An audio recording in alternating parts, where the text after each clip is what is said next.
三体里边说过，当文明受到外界压力的时候，就会产生潜能，完成不可思议的技术大爆发和文明大跨越。而当我第一次上手荣耀 Magic 5系列的时候，我觉得技术爆炸就是对它最好的描述了。Hello， 大家好，这里是有记。今天这部视频呢，我们就带大家一起来体验一下这款跨越式进步的黑科技旗舰荣耀 Magic 5系列吧。我拿到手的版本是荣耀 Magic 5 Pro 珊瑚紫。这个颜色还是很素雅的，素皮的材质摸着也很舒服，整体的手感突出了一个字儿润。正面的微曲屏做的就像即将溢出的水面一样，虽然整体是直角边框，但是背面曲线过渡的相当平滑，所以握持的时候没有割手的感觉。而背板和镜头模组衔接的这个地方，像一个火山口一样，过渡的非常顺滑，一点呢也不突兀。而这颗采用等边三角形排布、非常对称美的，就是荣耀 Magic 5系列标志性的镜头模组缪斯之眼 3.0。影像其实是在这期视频里我最想和大家说的，毕竟拍照怎么样，似乎和我们这些普通用户更加的息息相关，观感呢也更加的直观了。而且这一次荣耀 Magic 5系列在影像方面的投入更是厚积薄发式的，甚至一举拿下了 DxOMark 影像方面的最高分，非常了不起。具体点说，影像方面的第一个黑科技就是它的鹰眼相机。大家肯定遇到过这样的烦恼，比如说用 iPhone 14 Pro 拍女朋友蹦蹦跳跳，但是拍出来的女朋友就好像糊成一团一样。女朋友看到你把它拍成这样，那你肯定会挨揍。但是如果你有荣耀 Magic 5 Pro， 那就不一样了，只要一点左下角这个小人，鹰眼精彩抓拍功能就打开了，你拍出来效果都是这样的。不管多快的动作，它都能抓拍到，而且你看这个成像效果，真的是一点也不含糊。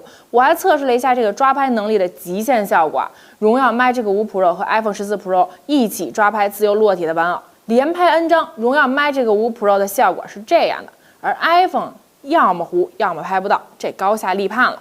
不仅是抓拍的好，荣耀 Magic 5 Pro 夜景拍摄的速度也非常快。我们在夜幕初垂的时候，用它和 iPhone 14 Pro 进行拍摄，同样的场景 ，iPhone 14 Pro 会愣一会儿，才咔嚓一声完成拍摄。这个是一个长时间曝光的过程。我们在 iPhone 14 Pro 愣一会儿的时间段里，连续快速点击荣耀 Magic 5 Pro 的拍摄键，发现差不多能拍10张，这个速度真的是绝了。另外，它这个鹰眼还有一个特别好玩的功能，叫做主角追焦。看得出来，荣耀影像对主角2个字颇有执念。这个功能我简单的给你描述一下，就是你平时经常用手机给女朋友拍照的话，手机相册就会自动识别她为主角。下次你的女朋友让你给她和她闺蜜拍合照的时候你的荣耀 Magic 5 Pro 就会自动把焦对准在你女朋友脸上，保证给你的女朋友拍的效果是最好的。怎么样，是不是很有求生欲呢？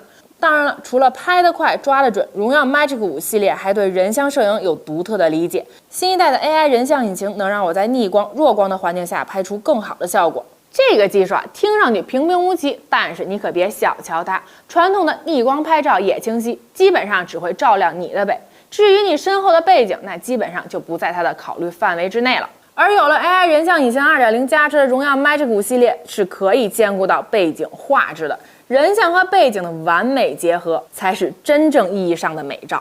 另外，荣耀 Magic 5 Pro 和至臻版都加持了升级版的融合计算光学。那这个技术更多的是针对长焦进行优化。在拍摄这种光线充足的街景建筑的时候可以看到画质清晰度都颠覆了我对长焦的印象。3.5倍、7倍和14倍变焦下，画面依旧是有细节的，这一点非常难得。我还发现，在用荣耀 Magic 5 Pro 拍摄光影效果非常丰富的画面时，它的效果都非常出彩。这个呢，是因为安卓平台首发的全链路高速 eHDR 图像技术。大家可以看看我拍的这几张夜景照片，是不是都非常不错呢？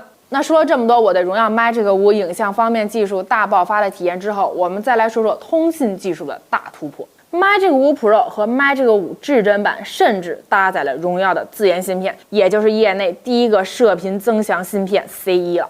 接下来你是不是以为我就要把它拆开了？不，接下来我们就要实际体验一下。没错，我拉着我们同事跑到地下车库玩王者1v1对战去了，结果就是他直接卡死，而我的荣耀 Magic 5 Pro 的信号依旧稳定，非常理直气壮地击杀了原地卡住了他，赢得了对战。对手游玩家来说，手机也是实力的一部分嘛。接下来我们要说的这项技术跨越，绝对超乎你我的想象范畴。硅碳负极电池，一个我之前只在新能源汽车上听说过的技术，这一次居然被用到了荣耀 Magic 5系列新机上，这也就是神秘的氢海湖技术。我手里的荣耀 Magic 5 Pro 的电池容量直接飙到了5450毫安时。而且因为硅碳负极电池的能量密度更大，至于对续航体验有什么具体改变，我用它和某万元旗舰手机做了续航对比测试。同样的测试环境和测试条件下打王者，荣耀 Magic 5 Pro 愣是比它多撑了1个多小时，电量焦虑的时代不会就要终结了吧？当然了，我在荣耀 Magic 5系列身上体验到的黑科技远不止这些。扫码优化功能显得尤为实用，不需要对着那么正扫码，也能精准快速的识别出来。想用语音助手也不用再大呼小叫了，对着手机这样说出需求，就能被直接识别出来。明天8点叫我起来。这才是真正的智能。如此种种，荣耀 Magic 5系列让我看到的只是一个集合了诸多黑科技的旗舰机吗？不。我看到的是手机行业再度燃起的希望。其实这几年因为手机行业一些众所周知的原因，手机市场发展的越来越平稳了，再也不能像当年那样时不时的就给我惊喜了。而照这样的发展趋势来看，最直观的结果就是大家的换机欲望越来越低了。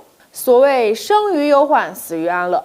这种生死局面之下，荣耀 Magic 5系列3年磨一剑，在2023年的开局之战迎接旗舰级挑战，它带来的多维度技术爆发势必会引发连锁反应。如果你有换机需求的话，一定要去感受一下它，感受一下那久违的惊喜感。好了，本期视频就到这里了，下次再见，拜拜。